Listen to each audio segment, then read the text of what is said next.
Hi, it's Jay and welcome back to Jay Learning Videos. In today's video, I am going to be starting to review with you the European history, the ages of European history. And this is only part one because there are many different ages and many different things that happened. So there will be more parts which will come out later. But today I will be reviewing with you the Roman Empire, which is age 1, and also the medieval or dark ages, which is part 2. And yes, other ages will come out after that. But the time period of these two ages is 200 BCE to 1300 AD. So yeah, let's get started. Okay, so yes, it is the ages of Europe. So the first age in Europe is the Roman Empire.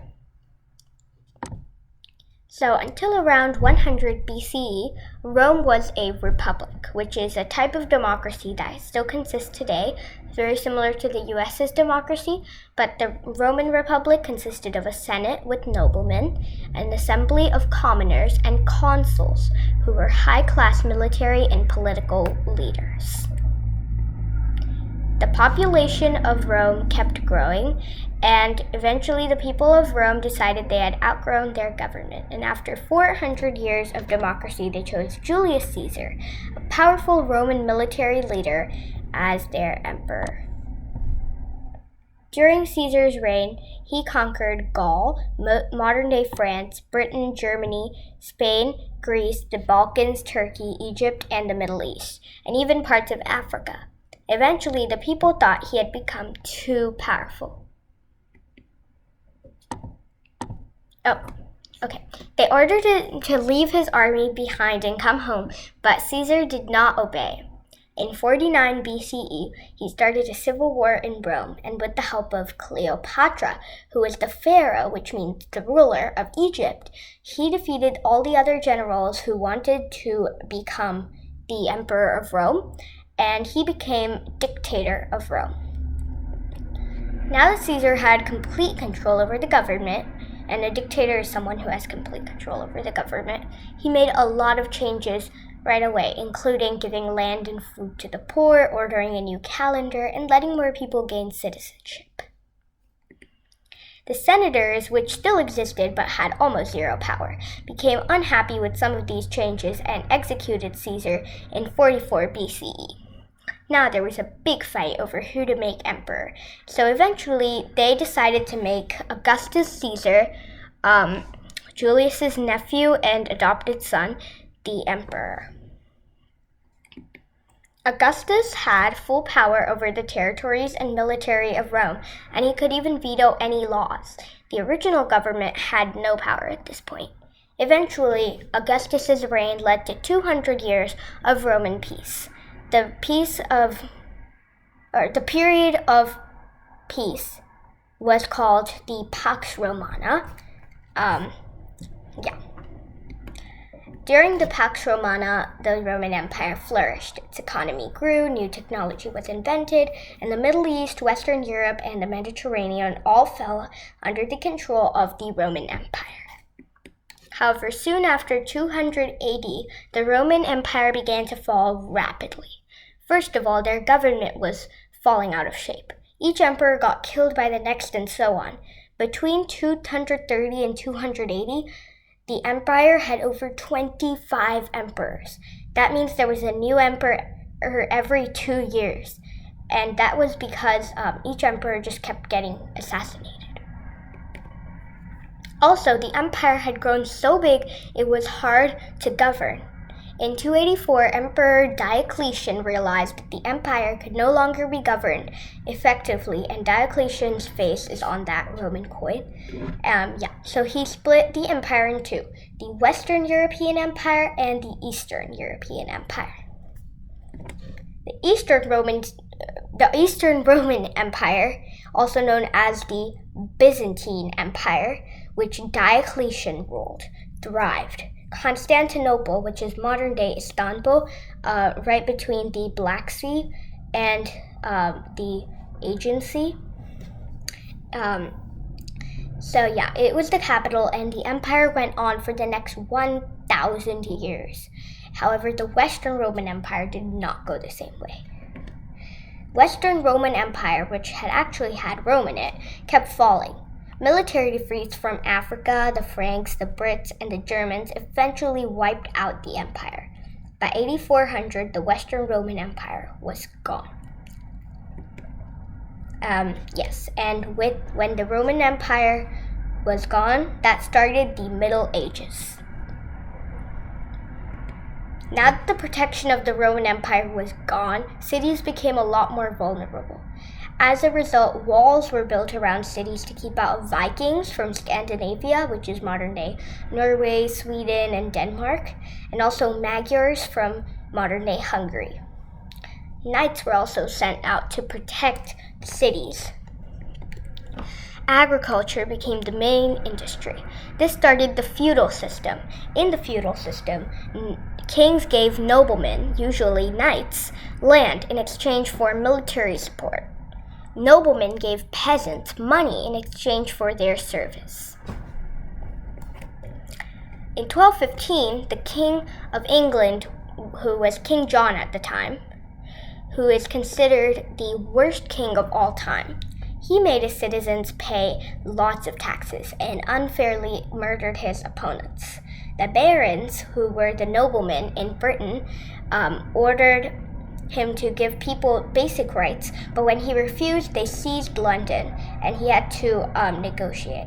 They wrote a document called Magna Carta, which translates to Great Charter in Latin, and this document was a law that gave all people basic rights. And this document is actually, it has inspired the U.S. Constitution.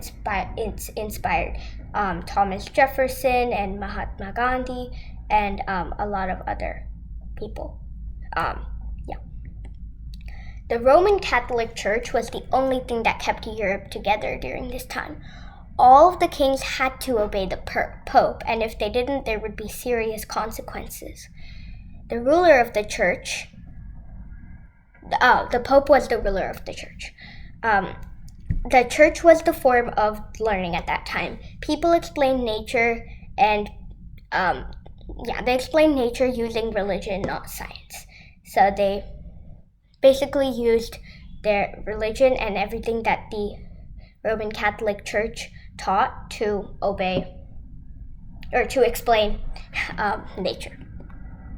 Besides the church, the kingdoms of Europe agreed on basically nothing. The entire age was filled with many wars, which is why this period is sometimes called the Dark Ages. However, the most important wars in the medieval, middle, or Dark Ages are the 100 Years' War and a series of wars called the Crusades. First, the 100 Years' War. It was a war between England and France that lasted from 1337 to 1453. There had been disputes between them for years, but in 1337, King Edward III of England claimed France. This started the war, which went on for over 100 years. In the middle of the war, the Black Death, or bubonic plague, was a disease that was spread throughout Europe from the late 1340s to the early 1350s. It happened in the middle of the 100 Years' War and started in China. Bacteria that caused the disease caught on a flea. The fleas spread the disease on rats, and the rats came on human ships. And the ships basically transported those rats all around, and the disease spread around quickly. And this disease, it actually killed half of the European population. After the Black Death, the war continued for many more years, the 100 Years' War. France allied with Scotland, and they pushed England out of France for the most part, but then England made a comeback.